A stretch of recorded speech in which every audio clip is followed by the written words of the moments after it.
يضلله فلا هادي له ونشهد أن لا إله إلا الله وحده لا شريك له لا مثل له ولا مثال له ولا نذير له لا ند له ولا ضد له ونشهد أن سيدنا وحبيبنا وطبيب أمراض قلوبنا أما بعد فأعوذ بالله من الشيطان الرجيم بسم الله الرحمن الرحيم وإنك لعلى خلق عظيم وقال تبارك وتعالى في موضع آخر فبما رحمة من الله لنت لهم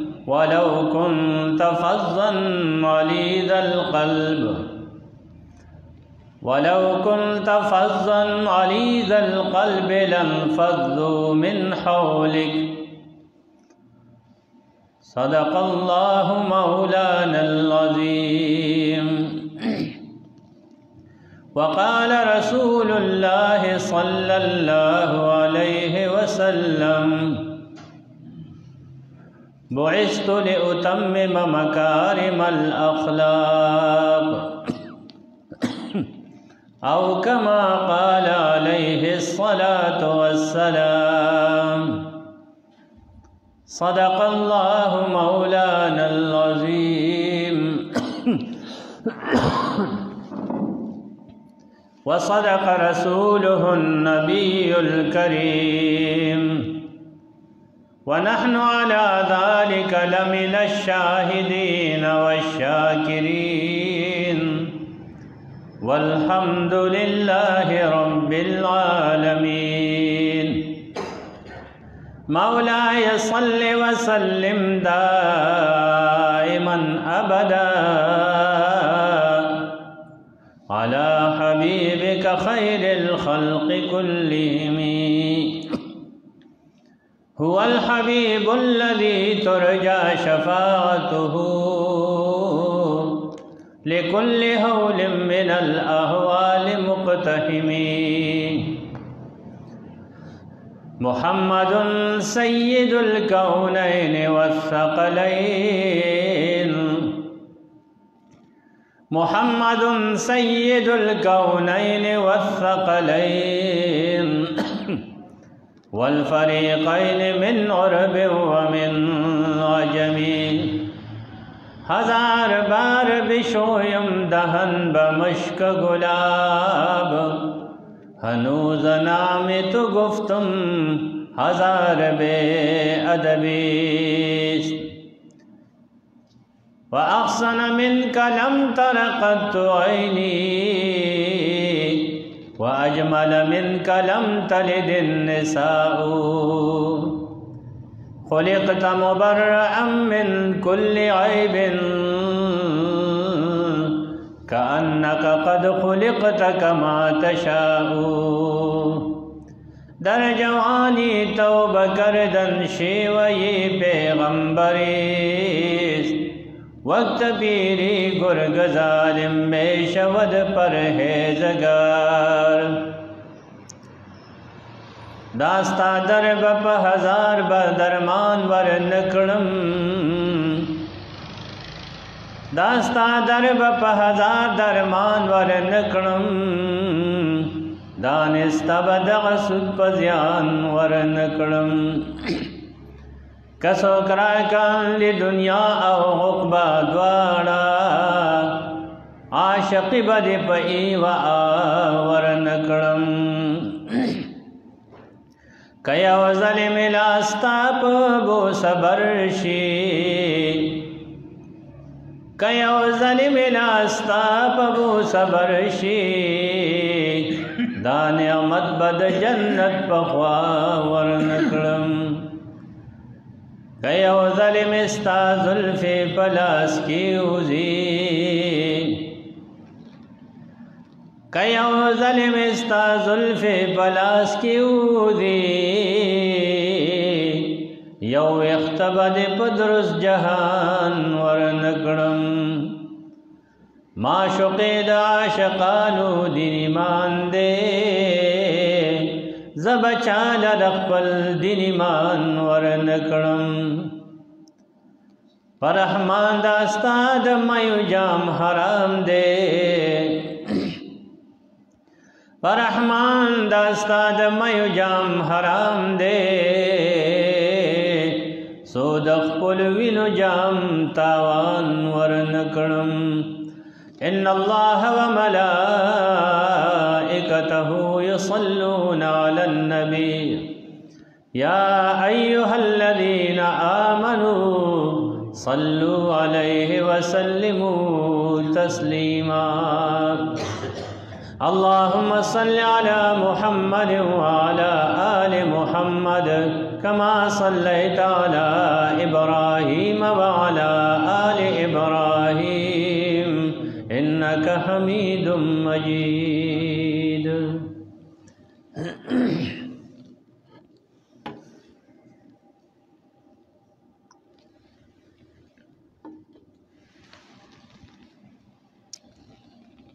قابل احترام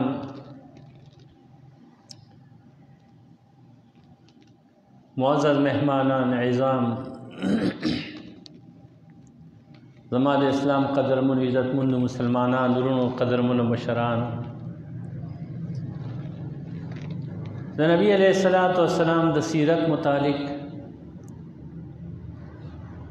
هر جمعه باندې لګي سا منګ بیانو او داغه وجه دا چې د نبی علیہ الصلوۃ والسلام سیرت مبارک دا د قیامت پورې د مسلمانانو لپاره یو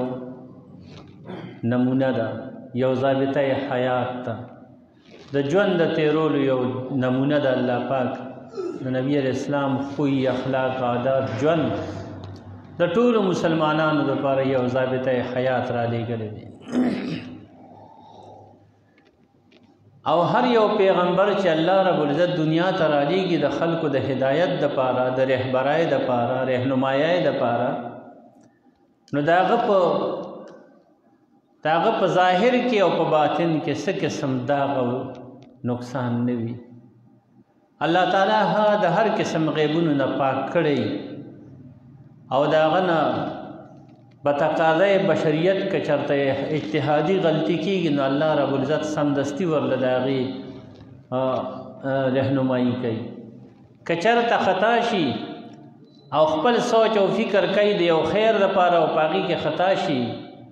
نو الله ذوالجلال او سمدستی دغه خطای یا دهانی ورکی دې د پاره چې کله پیغمبر نه غلطي وشي خطایی وشي ان امت ته ډېره مسله جوړه شي نو الله پاک د پیغمبر نه داسې کار نه سرزد کوي نه ښکاره کوي نه را برسېره کوي چې هغې کې څه نقصان وي د امت دپاره الله رهبر را لېږلی نو پیغمبر نه به تقاضای بشریت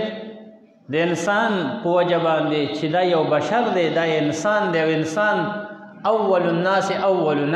اول خلقو کې لومبی انسان چې هغه آدم علیه السلام او لومبی د آدم بابا نه غلطي شوې وه الله ورته دا دانه مه خوره ویې خوړه غلطي وکړه نو دغه غلطي داسې غلطي چې هغې کې هغه د کس ته دا غلطي نه کوي هغه خطا شي تیر وځي لکه هغه ته هم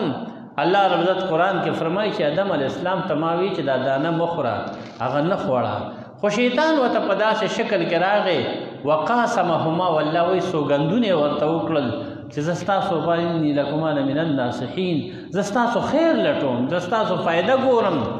او تا ته د خیر خبره کوم نو آدم علیه السلام ته داسې خبرې وکړې او قسم یې په الله ذات باندې وخوړ او قسم آدم علیه السلام دې نه مخکې قسم چېرته نه و اورېدلی او چې قسم یې وخوړ نو آدم علیه السلام وی چې قسم وخوري نو دا بس دا ټیکي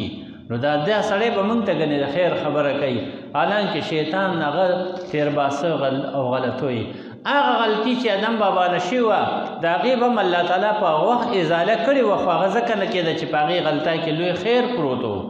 چې آدم علیه السلام وخوړه او د هغې سبب شو چې د جنت نه راووتو او چې جنت نه راووتو نو الله دنیا آباده کړه او چې دنیا آباده شو نو پیغمبران رالل او چې پیغمبران رالل نو پیغمبرانو سردار پکې هم راغی امام الانبیا پکې هم راغی نو کله کله داسې که وشي او الله تعالی د هغې هغه وخت سره ازاله ونه کړي نو په هغې کې څه راز وي څه حکمت وي ګنې نو پیغمبر که چېرته داسې یو کار کوي چې هغه تیرو دی او خطایي تی کېږي نو د هغې الله هغه وخت سره ازاله کوي هغه وخت سره ورته خبرداری ورکوي نو بیا پیغمبران ټول داسې معصوم دي پیغمبران ټول داسې پاک دي د هغې ظاهر هم د غیب نه پاک دی د هغې باطن هم پاک دی د هغې اخلاق هم پاک دي د هغې زندگی هم پاکه ده د هغې هر یو کار کردار صفا سوتره دی خو بیا په پیغمبرانو کې پیغمبر امام الانبیا فخر الرسل نبی علیہ الصلوۃ والسلام دا خو داسې پیغمبر دی چې د نه وروسته تر قیامته پورې بل پیغمبر راتلو والا شته نه نو په ده کې څه قسم الله رب العزت داغ نه دی پرېښودی په ظاهر کې هم داغ نو په جوسه کې هم داغ نو په جوسه کې هم څه فرق نو په شکل کې په مخ مبارک کې په لاس و خپو کې دومره الله رب العزت یو پاک صفا پیدا کړو او دومره صفا و چې د هغې متعلق مې په تېره جمعه تاسو ته خبره وکړه ام معبد چې دا هغه زنانه وه هغې چې د نبي علیه السلام کم صفت کړی دی هغه هم دا خبره کوي چې ما د ده غوندې حسین او جمیل قسم دی که چېرته مخکې لیدلی دی خپل خاوند ته چې خبره کوي چې هغه د هغه هغه ښایست د هغه هغه مخ د هغه هغه سترګې د هغه هغه بدن لاس او پښې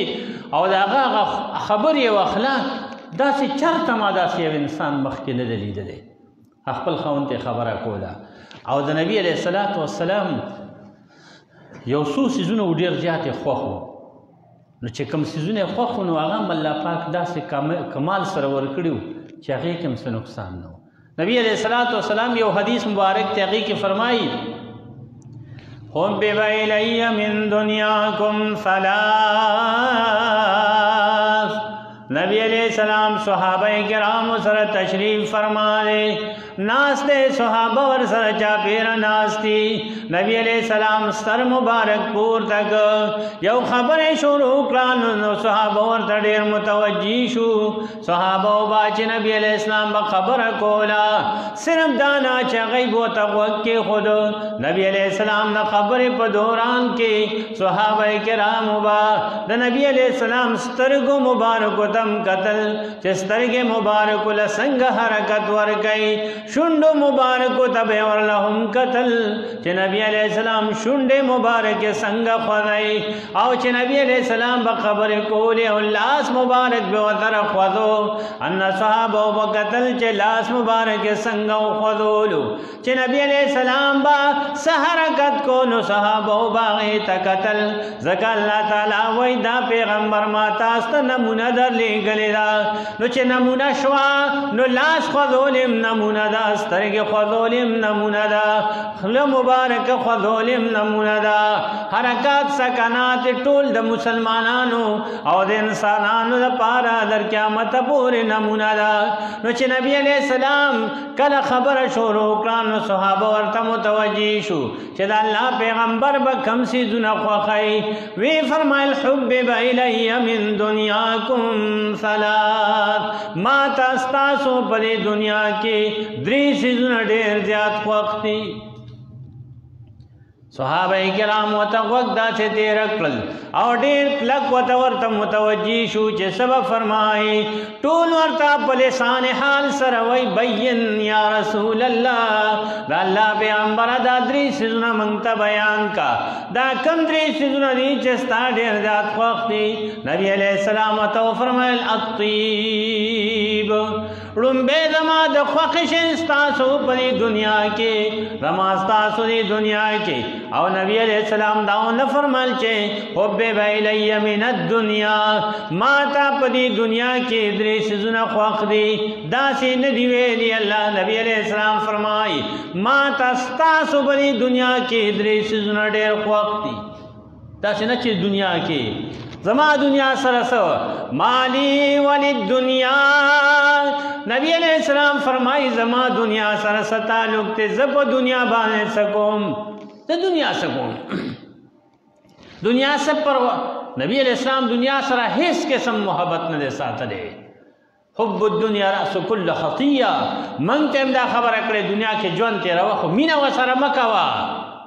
کن فی الدنیا کأنک غریب او غابر سبیل دنیا کې داسې ژوند اختیار کا لکه سړی چې په لاره تېرېږي یا یو وطن ته لاړ شي څه مزدورۍ څه کار له ولته کې ځان له ځای ونیسي په کرایه که کال وي که دوه وي خو ځان له کور نه جوړوي ځان له ځمکه نه اخلي ولې وایي زه څه کوم دا خو زما کلی نه دی نو کلي ته یو میاشت دی راځي په هغې کې بنګله جوړوي او په هغه وطن کې په کلونو پاتې کېږي هلته کې په کرایه وخت تېروي نبي علیه السلام فرمایي دا چې ستا کم کلی کې ته ژوند تېری سعودي کې او دوبۍ کې یو ځای بل دی هغسې ژوند په دې دنیا کې اختیار کا د کرایه ژوند تېروه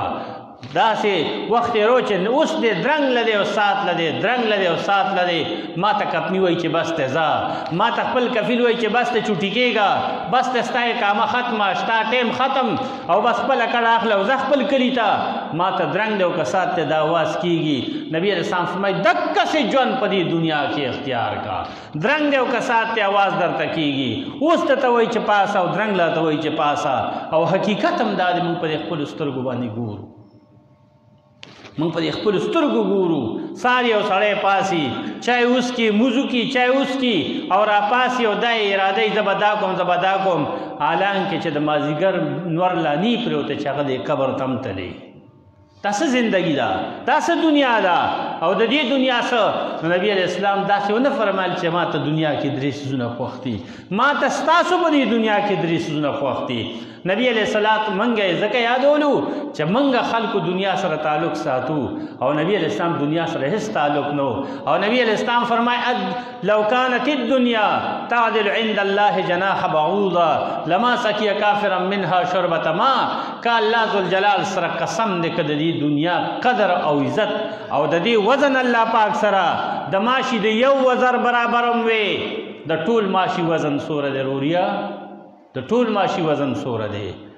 د دواړو وزر وزن سوره دی او دا وزر چې دا د بدن نه وشو کېږي نو بیا وزن سوره دی چې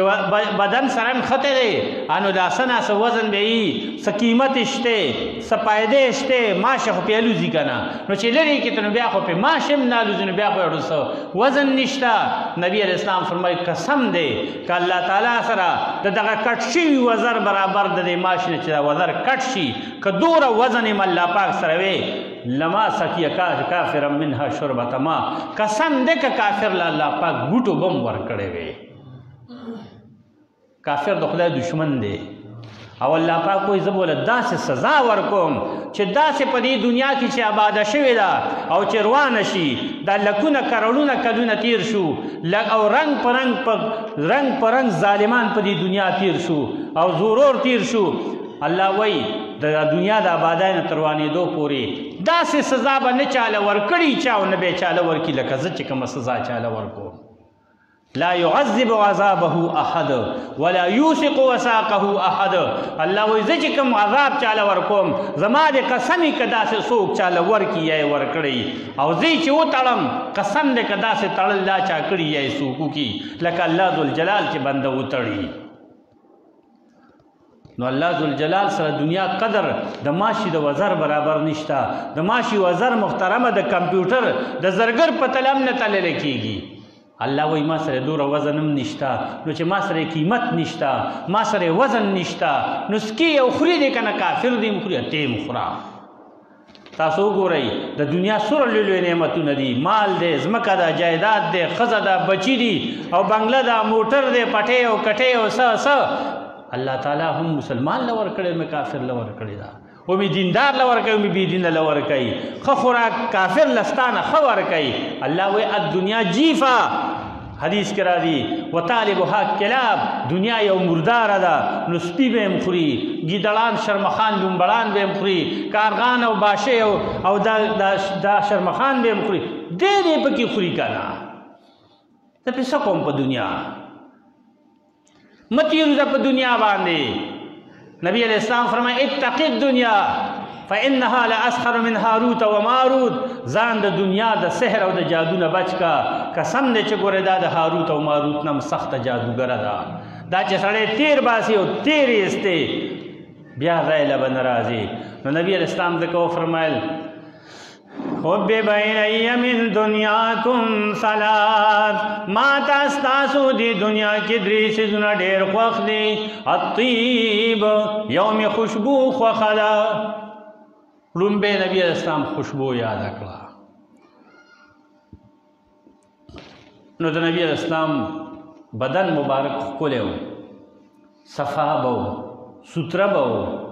څه قسم بدبویي به ورسره نه وه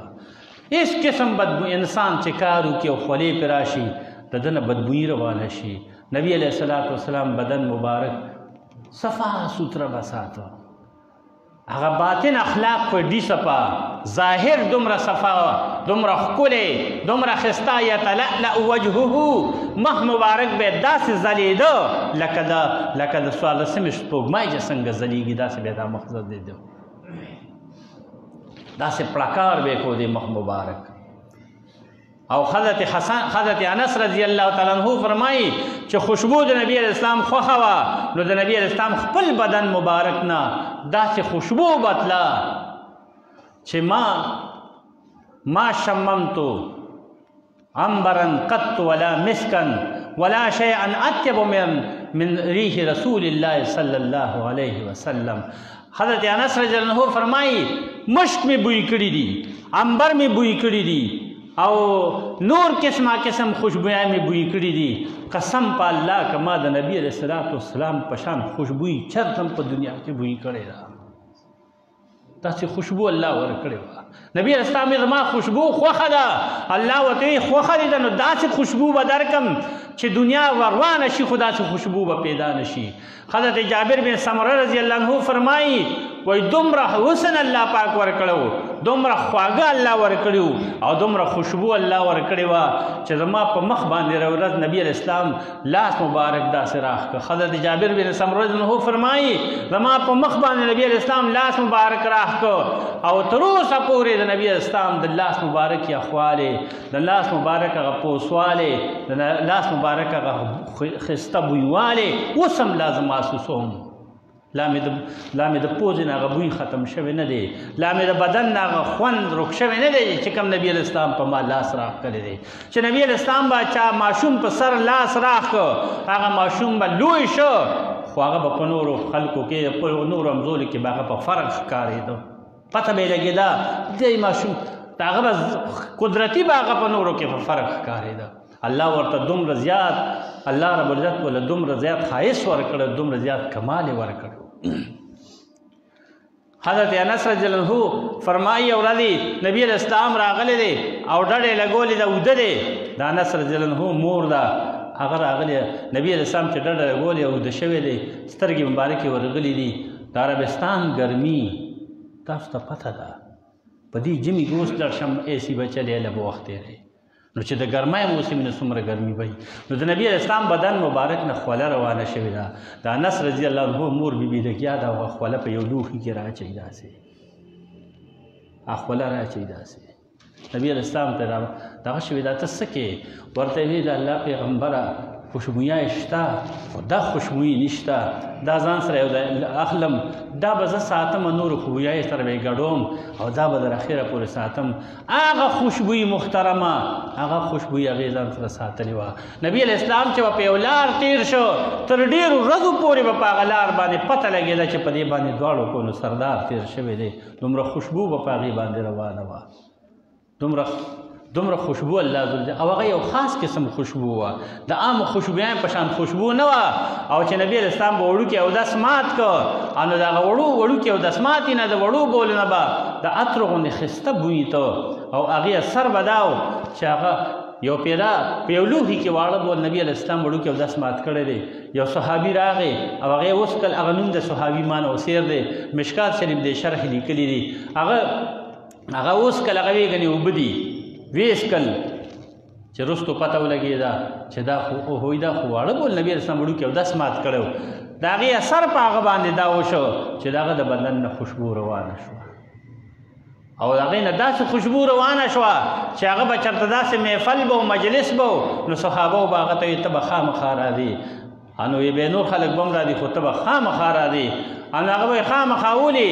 وی تا کې مو نور مطلب نشته خلک به ټول راځي خو ته به خامخا دې پر راځې چې هغه محفل در باندې خوشبو او معطر شي نو مجلس کې به خوشبويي وه د هغې خوشبويي به خلک ګرباتي لګوي هغوی به هغه صحابي کېنو نو نبی علیه السلام فرمایل یو مې خوشبو خوښه ده نو نبی علیه السلام چې خوشبو خوښه کړه نو د هغې اثر دا وشه چې الله ذوالجلال والا د بدن نه خوشبو روانه کړه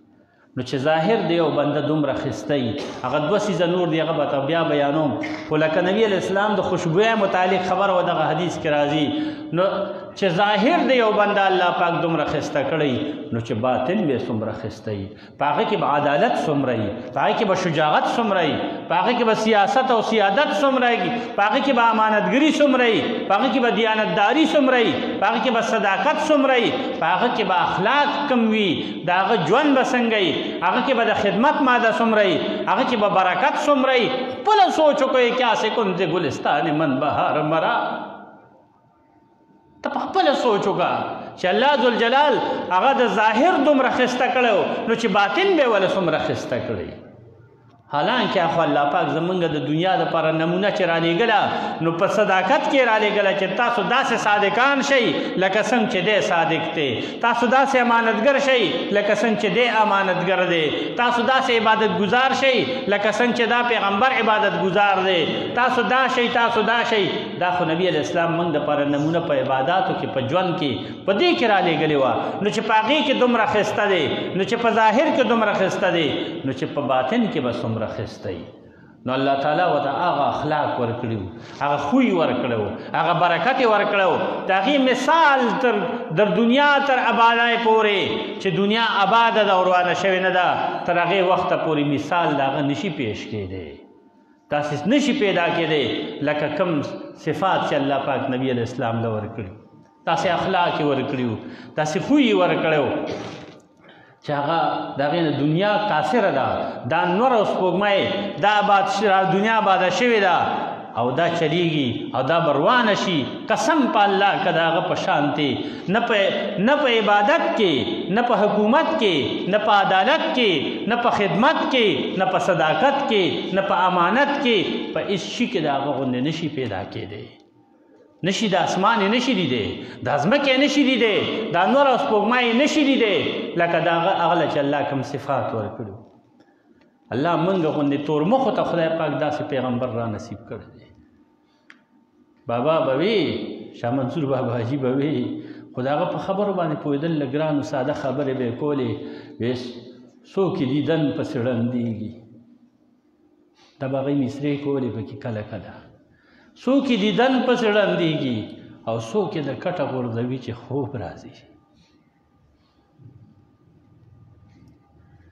بعضې خلکو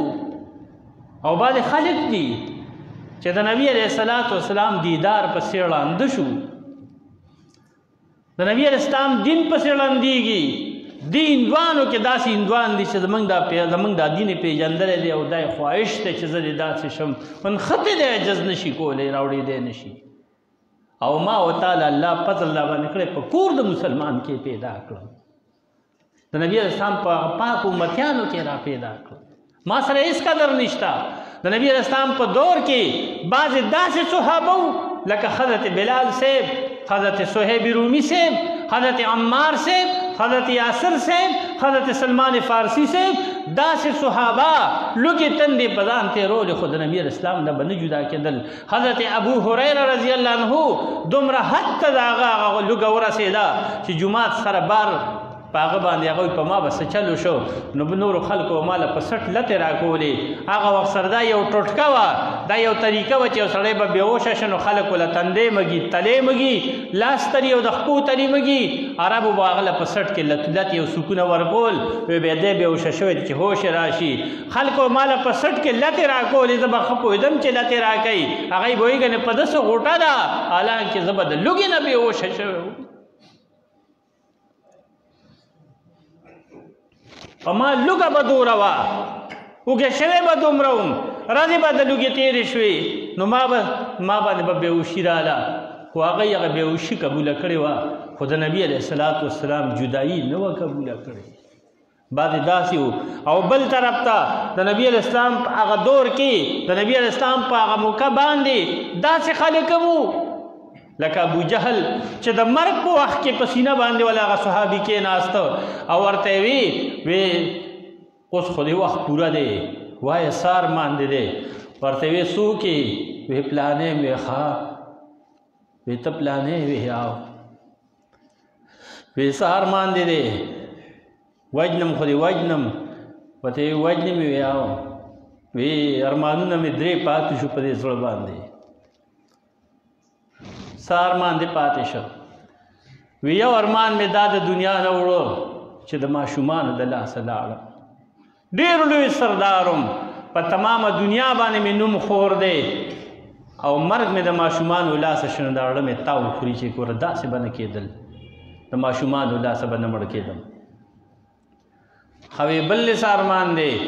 وی دا چې کومه سینه باندې ته ناست دی په دې سینه باندې ما ماشومان هم نه دي کېنولي خپل زیې لور یا نوسۍ مې هم په دې سینه نه ده کېنولې نن پې ته ناست دی وی دا زما په زړه تېرېږي او هغه پې کلک شوې ښه او وی بل لس ارمان دی وی بل مې دا ارمان په زړه باندې یوړه